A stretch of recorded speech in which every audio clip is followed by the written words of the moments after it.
మనం హ్యాపీగా స్టోర్ చేసుకోవచ్చు. Welcome to Murki arts and logs. ఇదే మన వర్క్కి స్టార్ ఐటమ్. ఎందుకంటే నేను ముందు బాక్స్లో స్టోర్ చేసుకునేదాన్ని. అప్పుడు అందులో ఏమేమి ఉన్నాయో ఐటమ్స్ నాకే తెలియదు, మొత్తం చెక్ చేసుకోవాల్సి వచ్చేది. సో ఈ బాక్స్ తీసుకున్నాక చాలా హెల్ప్ అయింది నాకైతే. ఇంకా మన ఐటమ్ అందులో స్టోర్ చేసుకోవడమే.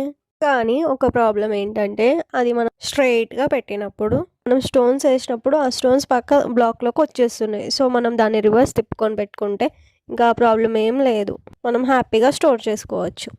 నేను ఎలా స్టోర్ చేసుకున్నానో చూసేయండి.